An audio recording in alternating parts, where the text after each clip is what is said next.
Un budget de 152,9 millions, une augmentation de 3 4,5. Ensuite, si on ajoute le plan de conservation, donc le budget monte parce qu'il faut l'ajouter, 154,6 millions, ça fait 11 en totalité de 4,2 Donc, ça a été préparé, bien sûr, dans un contexte où il y a un rôle d'évaluation, 2016, 2017, 2018, on en a déjà parlé.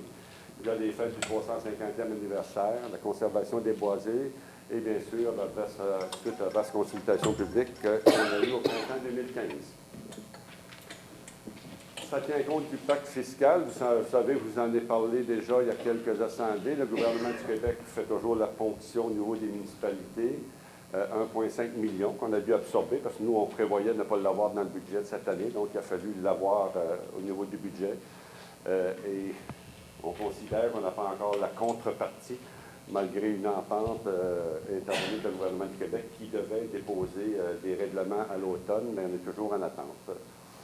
Donc, on parle tout de suite de la variation moyenne du compte de taxes sur le budget d'opération, 1,19 qui est sous l'inflation. L'inflation au 31 octobre était de 1,20 Et on prévoit pour 2016, comme le disait M. le maire, sur la Banque du Canada ou la Conference Board en 82 d'augmentation au niveau de l'inflation.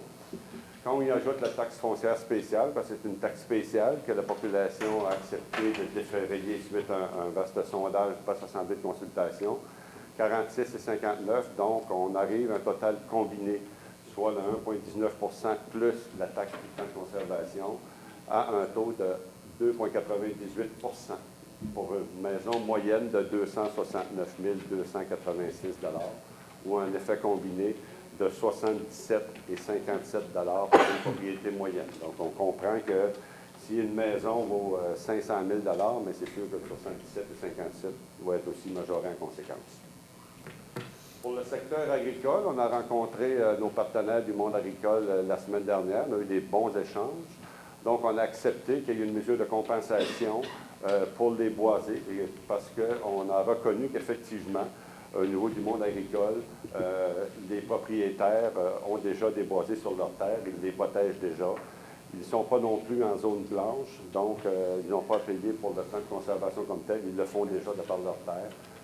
Donc, on va leur créditer l'équivalent de la taxe sur les boisés. Donc, leur taux de taxe normal, on va voir tout à l'heure, va être réduit de 0,273 qui est la totalité du plan de conservation.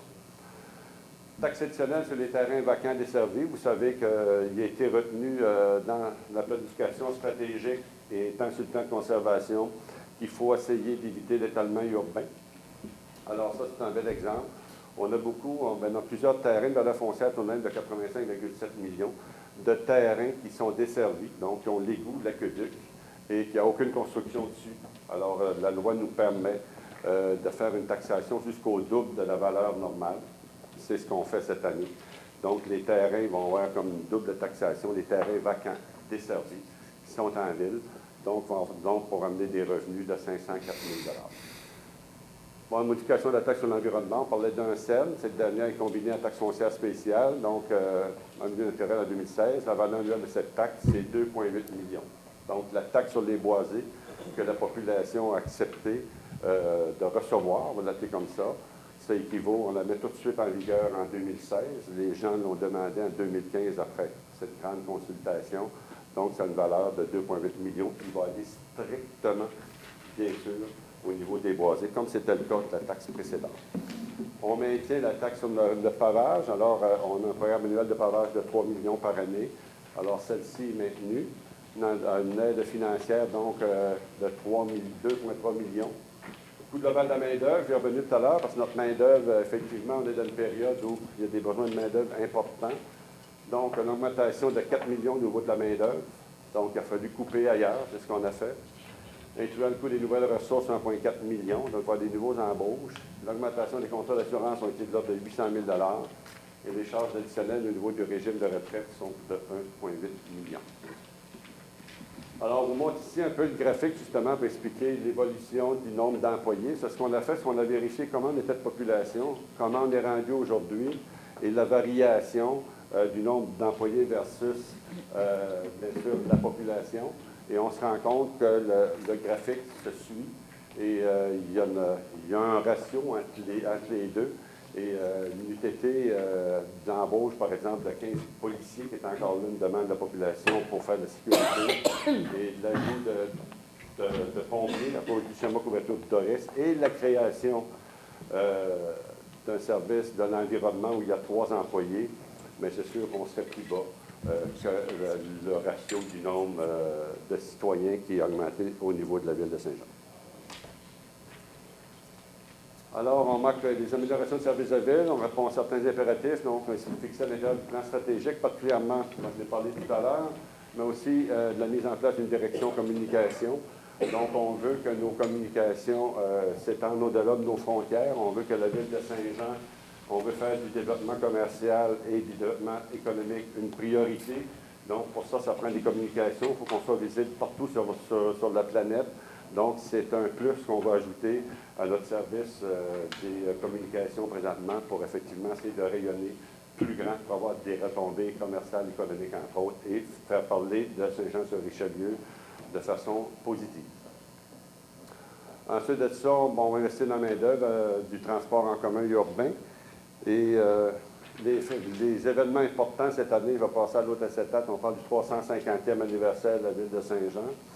Déjà, la ville a versé 1 million pour le faire et on considère qu'il y a 598 000 qui vont devoir être, qui ont été budgétés, on va le montrer tout à l'heure, ça va être la part de la ville pour tous les coûts indirects reliés aux activités, que ce soit prendre des employés ou en embaucher pour aller poser des clôtures, des codes de circulation, des policiers supplémentaires et le reste. Il y a des coûts à ça que nous, on a dû prévoir au budget. La grille du frein, je pense que vous en avez entendu parler pas mal partout. On n'est pas épargné par ça. La ville de Saint-Jean est durement touchée par ça. Donc, il faut mettre une équipe en place, il faut mettre des moyens, il faut faire l'évaluation de tout ça, il faut faire des pièges, voir les zones, aider la population, contrer effectivement la progression de la grille du frein. Donc, c'est une priorité qu'on va mettre aussi cette année. On maintient une cap donc en minimisant les hausses de taxes. Donc, on garde l'an passé une augmentation d'1,15. Cette année, 1,19 de l'ensemble.